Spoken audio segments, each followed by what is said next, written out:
You have to talk to me, Murph. I need to fix this before I go. After you kids came along, your mom, she said something to me I never quite understood. She said, now, we're just here to be memories for our kids. Once you're a parent, you're the ghost of your children's future.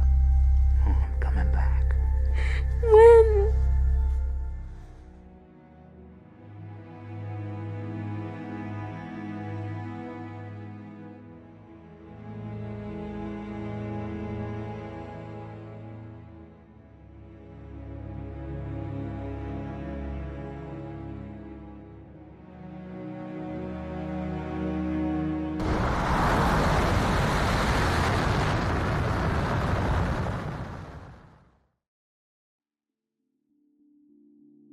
I absolutely loved Interstellar the first time I watched it back in 2014. I still love it to this day, and I'll probably love it until the day that I die. And a lot of my love for this film comes from its central theme, its emotional core that guides its characters and us along with them through space and time, through black holes and five-dimensional structures, through the unknown.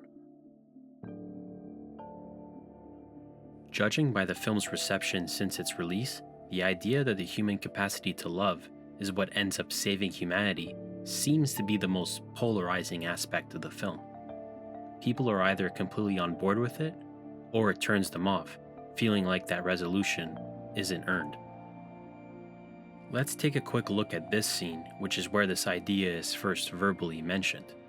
The crewmates debate whether they should go to the planet where Dr. Mann is, or the planet where Dr. Edmunds is, as they only have enough fuel to visit one of them before they head back to Earth. Going to Mann's planet is the more logical choice overall. However, Brand, Anne Hathaway's character, makes a case to go to Edmunds' planet. This is when we discover she's in love with Wolf Edmunds. Is that true? Yes. Brand then goes on to monologue about following her heart, following the observable but mysterious power of love, and how, But maybe we've spent too long trying to figure all this out with theory. in many other films, this kind of exchange could be an eye roller, but I think it works for 3 reasons. For one, Cooper immediately challenges Brand on the absurdity of what she's saying, taking the place of what many of us in the audience may be thinking, and they end up making the logical choice of going to Mann's planet regardless of Brand's feelings. 2. While the scientific discussions may be interesting and do serve a purpose in regards to exposition, shifting the conversation to love was a good choice as it grounds the audience in what is actually important, something that we can all empathize with in some way, which contrasts the space travel stuff nicely. And that's part of the intrigue, that something as expansive and mysterious as space ultimately hinges on something seemingly small, but maybe equally as mysterious. And 3, this idea doesn't come out of left field, as the first act on Earth establishes the bond between a father and his daughter, Murph, and ends with Cooper leaving her and his son Tom, despite their love for one another, in what he thinks to be a greater mission to save humanity.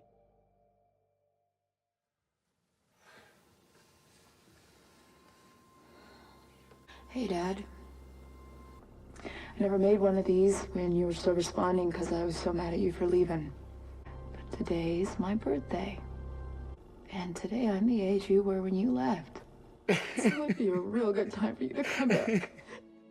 Cooper and Murph's relationship is an interesting one, as their bond is the backbone of the almost 3-hour film, yet they are only ever together on screen at the start, when Murph is a child, and at the end, when she is old and on her deathbed. But again, I'm on board with what the film is proposing, and I think it adds to its strength, that the bond between 2 individuals can be so powerful that it can be felt through space and time, through an unfathomable distance away from one another. One way to contextualize this is a quote from one of my favorite filmmakers, Stanley Kubrick. The most terrifying fact about the universe is not that it is hostile, but that it is indifferent. But if we can come to terms with this indifference, then our existence as a species can have genuine meaning. However vast the darkness, we must supply our own light. This statement extends to all aspects of life, no matter where you are in the world or in the universe, that life's absurdities and unknowns force us to create our own meanings, to create a light for ourselves to traverse even the darkest moments of our lives, the moments where we feel most lost and alone.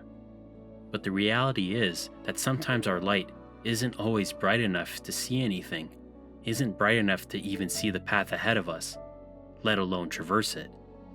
That is when we combine our light with the lights of those we love to brighten the path forward for all of us. It was you. It was me, Murph.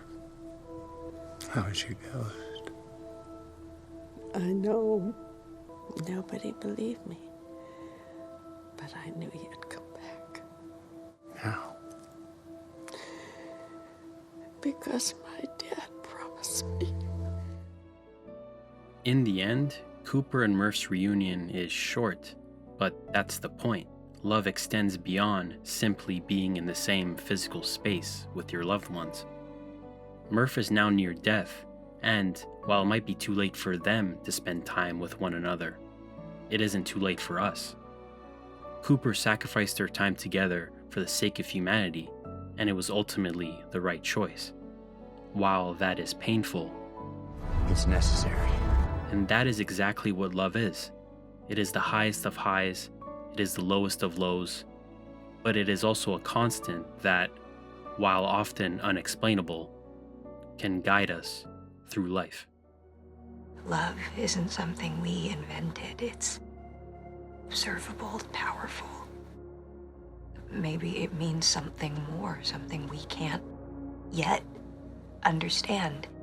Maybe it's some evidence, some artifact of a higher dimension that we can't consciously perceive. Love is the one thing we're capable of perceiving that transcends dimensions of time and space. Maybe we should trust that, even if we can't understand it yet.